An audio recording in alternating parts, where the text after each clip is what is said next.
We want to win for us. We all want it. We want this for us, and we want it for Detroit. But also, hey man, that'd be special. You know, that would be special. That's icing on the cake, if you will.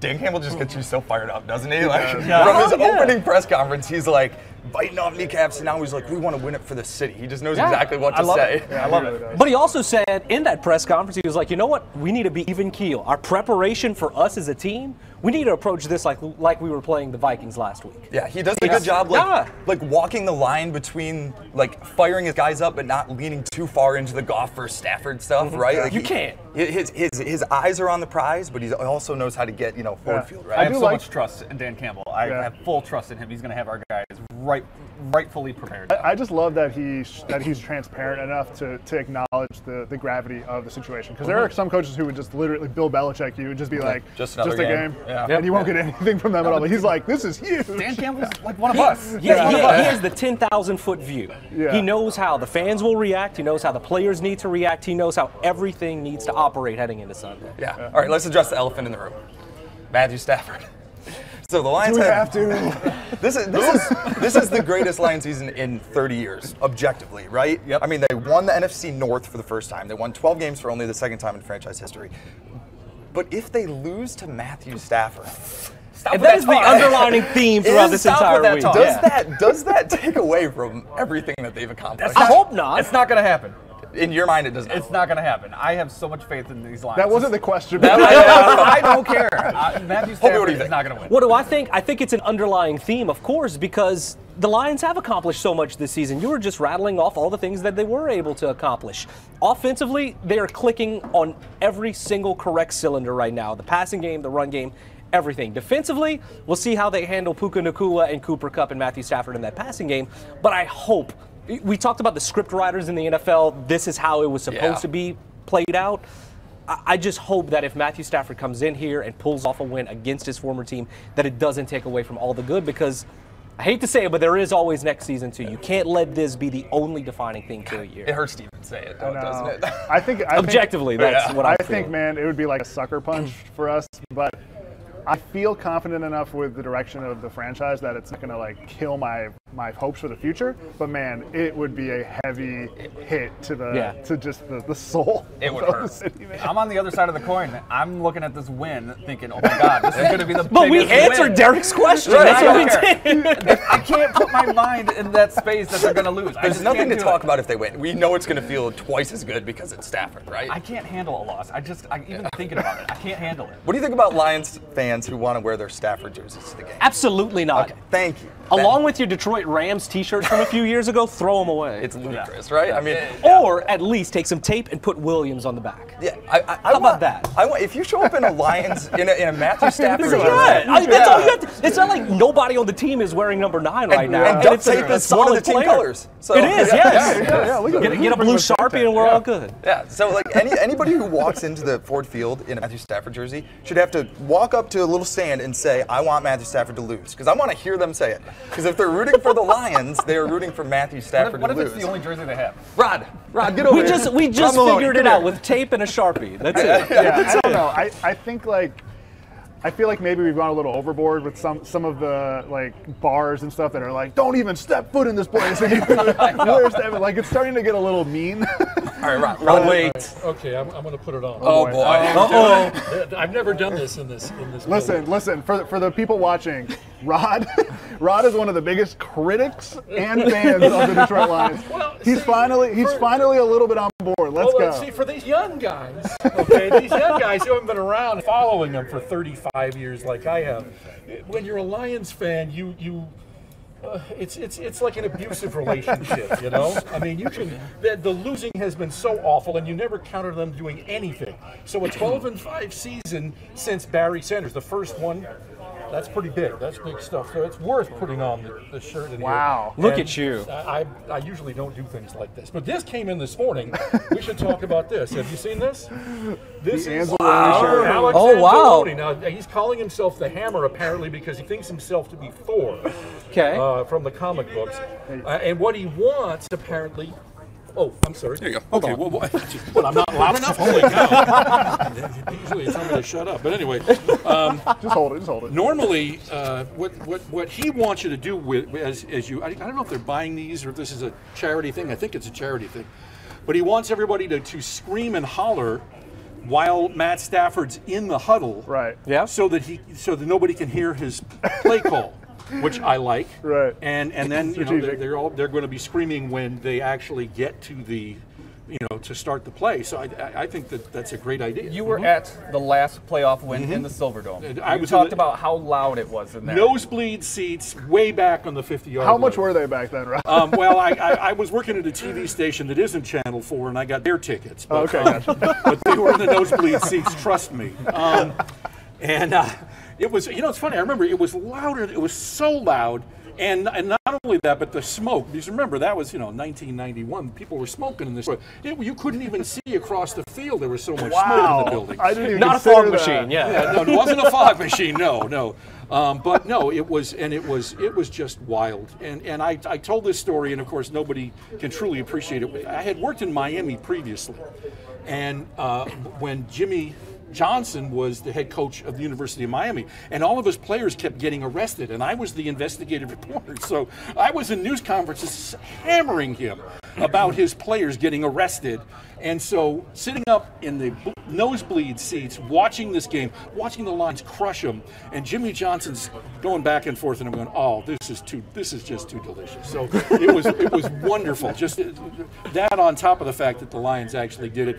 Barry was incredible. I mean, it was so much fun to watch him. And so to get to here, it has been such a long road, guys. Do you really understand how many losses? I'd be curious to know exactly how many losses. It's got to be like 300. Do you think Ford Field is going to be as loud as the Silverdome was back Well, in the 1991? Silverdome was so big, and it had 80,000 people. 80,000, yes. So I don't, you take out 15 or 16,000 people, I don't know that it'll be as loud, but I'm sure it will be plenty loud enough. Yeah. So anyway.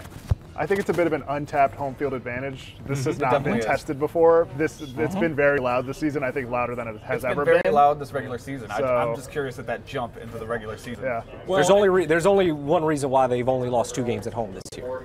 I mean, Well, yeah. tell me that home field advantage isn't. No, it is working. huge. No, there's no doubt about it. And I don't know. It's funny. Being the skeptic that I am, in fact, if we go back and list who thought they were going to do, I wrote 9 and 8, Yeah. and I said, "Don't tell me, show me." So far they've shown me. So I'm thinking they have a legitimate shot. I think that I think the Vegas guys know what they're talking about. They get the 3 points. That's why you get the home field advantage. So I think they can do it. I think they can win this thing. Maybe late, it may be in overtime, but I think they can do it. So before you go, your pick is the Lions? My pick is the Lions. Okay, yeah. And I think Matthew Stafford's going to do for the Rams what he did for us for all those years, which is throw the interception at the exact wrong time. That's the route I know. Yeah. And no Stafford jerseys, right? No Okay. Stafford jersey. All right, yeah. All right, thanks, Ron. It was fun, guys. Thanks, Rod. I think there's a chance that this is the loudest game in Ford Field history. Easily. Going Yeah. forward even, because it will never be the first playoff game at Ford Field again. It will never be Matthew Stafford's first game back in Detroit again. So all of these stars are kind of aligning for this atmosphere to just be incredible. I think it'll be the loudest sporting event in Detroit history. Yeah. Yeah.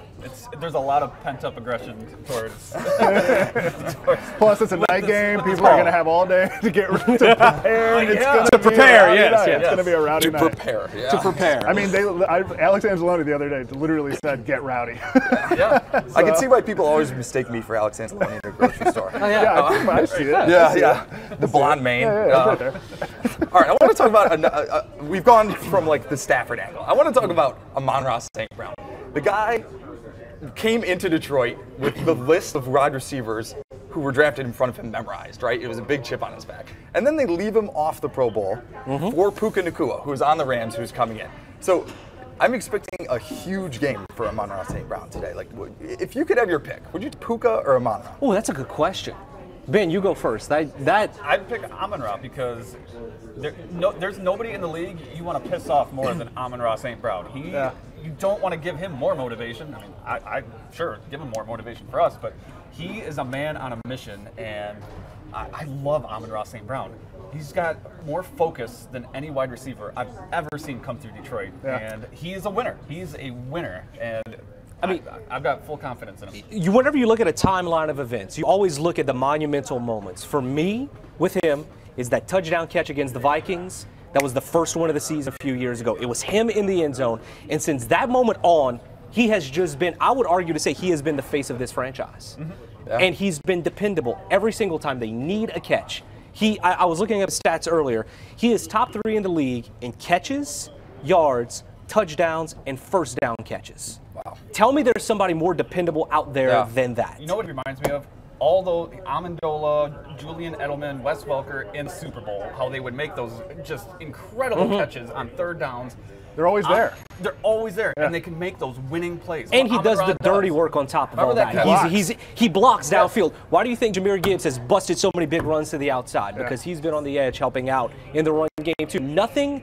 He is the perfect player for this NFL where you're not too big to do anything. Yeah, I think that he fits this city, this team in so many ways. Nobody is more consistent than Amon-Ra St. Brown, and he just embodies the culture that Dan Campbell and Brad Holmes have been trying to. We have a quote from his dad talking about what he knows about the city of Detroit and how Amon-Ra's played into this playoff run. Kari, can you play that?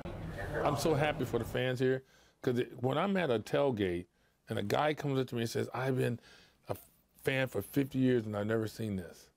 I look at him, I look at his eyes, I go, wow, how nice, how beautiful is it for this guy after all these years to see what he's seeing, you know? And that your son is contributing to that. Yeah, that's a beautiful thing. I had a lot of folks, 40 years. One guy said 60 years. I go, really? He goes, yeah, I've been a fan for 60. I've never seen him win.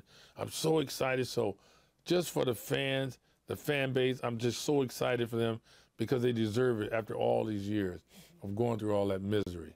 Yeah.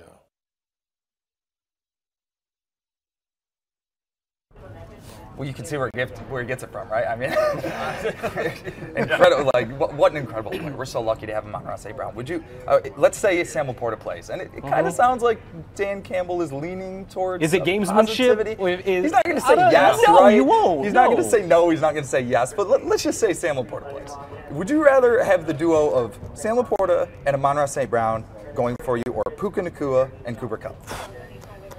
Right now, I would say Laporta and St. Brown because they're young. Cooper Kupp's got to have some bells on him. He's 30. Puka Nacua is a rookie, so can he sustain this? You know, there's a lot of question marks around. He really benefits from Cooper Kupp. Yeah, he really does. Taking attention to the other half. He could be a one-hit wonder, but he could be another Amon-Ra St. Brown that they found late in the draft. We had this argument with Brandon Carr the other day. You're on the Lions side of this one, right? It's close. Yeah, I think so. Just like given that they're so young and they have so much more to do and so much more to grow. I mean, Sam Laporta doing this in his rookie year is just insane. Like, I like the versatility between. Oh, look who it is! Who are you guys rooting for? Who are we rooting for? The people don't want to know who we're rooting for. We're rooting for Madonna. Okay. Hank, everyone is asking. We battled through injuries. We didn't know if we were going to get to this spot, and now we are here. That's what you guys are all talking about, right? Yes, we were talking about. I think she's going to open with. Everyone in Detroit has been wondering. Who's Madonna? Hank, everyone in Detroit's been wondering. Yes. Who are you rooting for this week? I am a lifelong Detroit Lions fan. I love my Detroit Lions, but I'm also a fan of Matthew Stafford. I'm not a fan of the LA Rams, but I'm a fan of Matthew Stafford. Is that a good answer? Political. It's a non-answer. Little political. Yeah. I just hope both teams have fun. There you go. You were talking about Belichick answers earlier, right? Yes. Right. I'd like to see a high-scoring game. You think it's going to be a high-scoring game. Yes. I'd like to see a close game, and I don't want to see any injuries. And I'd like to eat a few chicken fingers and walk around and have a little popcorn and win a 50-50? Oh my God, the 50-50. Now, if people have a strategy for the 50-50, that's my strategy is I buy one before kickoff, I buy one the first, not an inning, quarter. I won the first quarter. I skipped the second quarter. I come back for the third. Okay. So then kind of your bases are covered. It has not worked in the last 20 or so years that I've been doing that, so maybe I need to switch. This could be the biggest 50-50 jackpot in Ford Field history. I mean, I'm just saying, it's going to be huge. I was disappointed in last week, so it was only like 170. I think we're going to hit 200. 200? Yeah. That's always a good day. Yeah. It's always a good day. Yeah, when it hits 200. Somebody walks out with 100 Gs. I've never actually met someone who's won the 50-50. It could be a total scam. It's kind of an urban legend. Yeah. I think we need to help me Hank on this. Yeah. So do you have any predictions for the game, Hank? Any gut feels? I think it's going to be a, what do they refer to it when the quarterbacks like sling it? Like shootout. Shootout. Yeah. Sling fest. Really, Rose, like hitting her head. I think it's going to be a shootout. I think you've got two very strong quarterbacks. I think Matthew is super healthy right now. I think the Rams have been on an upward trajectory, which is concerning. And I think the Rams have two very strong receivers, right? Yep. Have we heard about this Laporta guy, in or out? They're optimistic. Leaning but towards he's still going to be wearing like a knee brace or something, right? I don't think he'll be 100%. I don't know. I tried to read a story from the Freep or the news today, but it's one of those subscription things, so I immediately ignored it. But it said something about like, I love the Detroit Lions, but I'm really worried about the Rams. So I'm like, oh, that's an interesting read. I'm sure we have something more compelling. Absolutely. I don't know who could be writing something like that. No. For free to our audience. But I wanted to read it, but I was like, oh, that was interesting. It was like the first like beat writer who I felt like was saying we were going to get beat. Right? I don't know if it's that you think we're going to get beat. I think the Rams are sort of uniquely strong in some of the areas where the Lions are weak. That's it. So it's everybody's worried about our secondary against their receivers, right? Everybody's worried about who, after Cam Sutton, is going to guard Puka Nacua or Cooper Kupp, right? So that's tough. And then you think about sort of C.J. Gardner-Johnson coming back and what does his role look like. There's just a lot of uncertainty in that secondary. So, I mean, is that the biggest worry for you? For me, my key to the game, we're going to have a special on Sunday leading up, and my key to the game is for the Lions to win this game, they have to stop one of two of the Rams' dynamic duos. One of them is Puka Nacua and Cooper Kupp. The other one is Aaron Donald and Kobe Turner. They're two defensive tackles. Ben Johnson said it yesterday. This is going to be the best interior defensive line they faced all season long. And statistically, Turner has better stats than Aaron Donald does this season. And one's helping the other, right? But also the Lions' offensive line on the interior has been up and down with injuries this season, and I think that's my biggest concern going into this one. Because if Jared Goff gets time to throw, he plays great. Jared Goff under pressure can be a completely different quarterback, especially up the middle. That's it. That's a bigger key to me than the Rams' two receivers because they'll get theirs. I feel like under pressure, that's like kind of Matthew's like stronghold. You know what I mean? Like, I mean, there's nobody who I've seen that is like cooler, more calculated. And that's why, like, to me, the Lions could be up by like 30. If there's 2 minutes left, I'm always like, oh, still not out, Matthew's going to figure out a way to pull this out. He's always been a little bit of an improviser in that sense. I mean, he has a million different ways. So it's going to be really interesting to see how it all plays out. So I think I'm excited. Have you guys all called whether you think the Lions are going to win or the Rams? Not yet. Well, Ben has. Ben has. Ben refuses. I wonder why. Ben refuses to acknowledge. We opened the show. Just like they're going to win. And you think a high-scoring game, too. I do. I think our offense is a machine. With Laporta or without Laporta, I still think we're going to put up points. Our run game is so strong. The offensive line is healthy. They're a machine. They're going to put up our points. offense is stronger than theirs? Yes. Really? Yeah. I would agree. Don't get me wrong. One of those receivers are going to get theirs. One of them are going to get theirs. I think the Lions are stronger in the trenches. Kyron Williams, that's the guy nobody is talking about on the Rams offense. And I mean, he's top 3 in rushing yards this season. And he's played so good against the run. I understand, but he's only played a partial piece of the season. And he's put up the numbers that he's put up. I mean, that's one aspect of the Rams offense that people are kind of avoiding. But that's something you still have to account for. I'd rather see them rely on the run than try and sling it down. Oh, absolutely. If they're committed to the run, I think that's a plus for the Lions. I have to ask you guys, are you feeling a little more trust in the Lions defense after the last few weeks? Because I think they started the season very strong, right? That's the reason why we sat here every week and thought that they were potentially a Super Bowl contender. It was night and day from the beginning of last season to the beginning of this. Exactly. And the bye week hits. The bye week hits, and it's completely different. They can't stop the Chargers. They can't stop anybody. But these last 3 weeks against the Vikings and the Cowboys, they've looked a lot better. So have you? Secondary though? The secondary hasn't. I mean, looked Justin as Jefferson strong. almost had 200 receiving And yards. CeeDee Lamb had a was big just as game. CD, a lot of it was at one big play. Yeah, but in still. the NFL, you can allow a star to pop off like that, and as long as you make big plays in the big moments, you're winning. I mean, they held the Cowboys to 19 points. That's like the best offense in the league. That's how the Lions' defense is built. They'll give up a lot of yards, but guys come up with big plays. Yeah. But the Get offense turnovers in cannot the make red zone. mistakes. Yeah. And that's been their Achilles heel in so many games this If they season. put It's just the the defense- untimely If pick. they set up the defense in bad positions because of turnovers and Yep. all that, it's just they're absolute hell is going to happen. I will say I do think Aaron Glenn has really strategically rebuilt the defense from that very weak period to be like feast or famine. Like we are going to force turnovers. We're gonna wreck plays. We're going to blitz a lot more. We may give up some big plays, but we're going to hold it. We're going to hold it down enough. What do you to think, keep Hank? it in the Are they game. going to set the edge? You guys know a lot about this stuff. Are they going to pull the guards? I want to. This is what I was thinking. This is my internal debate. What woke me up at 4 in the morning the other day. I was trying to decide: should the Lions have benched their starters last week? Is that going to make any sort Hey, of? that's so last week. But We're why? over it. That's so Monday. That's so Sunday night. Like The 2 seed was like in play. They had time to like relax and like heal their No, bodies. no, we never have time to relax. They were one outcome away from hosting the second round in Ford Field because the Eagles lost. If something crazy would happen with the Cowboys against the Commanders, the Lions would have been the number 2 seed. Yep. So I really thought that. And then we would have played the Packers. Well, we would have played the Packers, which I thought was a better We would matchup beat for the the Lions, Packers. right? And then the Cowboys would come to Detroit theoretically in a second round matchup. Oh, that would be fun. So that would have been much better than going to Dallas, but yeah. It's going to be interesting. I think the Lions will win. I do. There we go. Yeah. We I got think it. the Lions will win. I think it's going to be really close, but I think the Lions will win. I'd like the Lions to win with like the clock ticking down, and it's a mistake that like somebody on the Rams made, and it wasn't Matthew. And he's like, man, we lost. There's a lot of caveats to this, Hank. Like that's it. And then like, throw, like, and the they're kicker still in the serving bunch. chicken fingers in the fourth quarter. And he wins the 50 is in the fourth quarter. If I win the 50-50, you guys will hear about it. You will hear. That'll be the biggest news to come out of Ford Field. Yeah. All So right. have I given you enough? Yes, thank you. Thank you for guys. kind of taking a stand. Enjoy the Madonna concert. Yeah, Madonna concert Monday. Before we move on from the defense, I want to talk about one thing. C.J. Gardner-Johnson coming back, right? One of the switches that they made on defense when I think sort of, like you said, Aaron Glenn made some changes.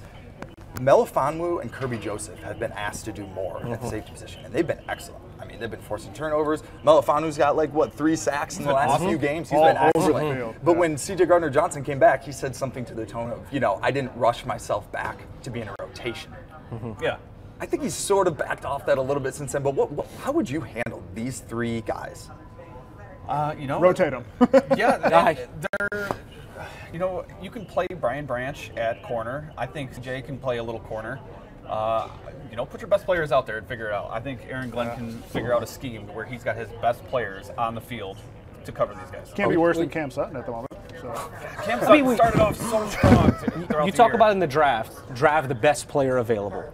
Whoever your best players are, like you said, Put 'em out find there. a way to make it work. Right. Because each one can be an X factor for the defense in their own way with what they bring to the game. But as for CJ, a.k.a. CD Deuce, is what he told us in the locker room yesterday. That's how he wants to be addressed moving forward. He is just the heart and soul of any defense. Plus, you have a guy with playoff experience with 2 teams. He was on that Saints team that made a couple of runs a few years ago. He played for the Eagles last year when they made it to the Super Bowl.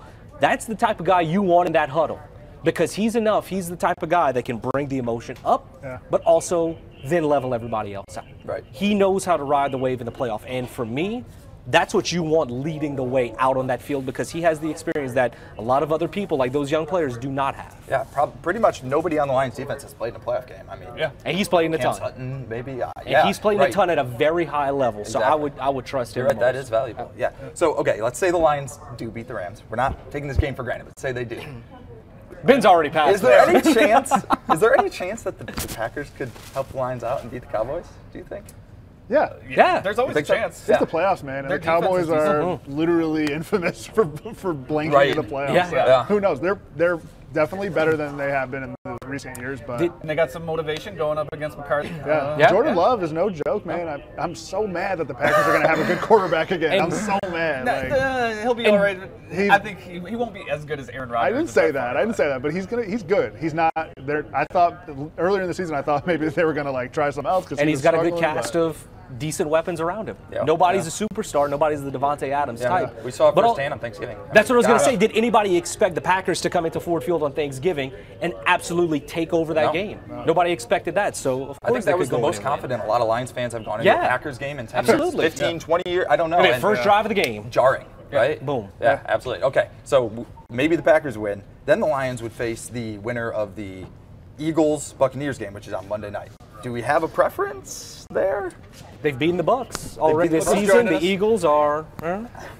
Hi. Hi, oh, guys. we got another guest. I have nothing of value to say. What sort of formation should the defense run? I thought you guys, have we talked about Taylor Swift yet and the Chiefs? I mean, is that where are we at this what will she be wearing if it's that cold? Exactly. No. I saw on their podcast that Travis Kelce was mad about the Dallas situation, so Taylor knows all about it, so she's got to be She's probably had an earful about it. She's probably pro-Lions. Absolutely. No. I mean, I'm a huge Lions fan, but I'm just here to say, great job. You guys can wrap it up anytime soon. That's what I'm here to be, the timekeeper here. We'll be wrapped up about 6:30 on Sunday.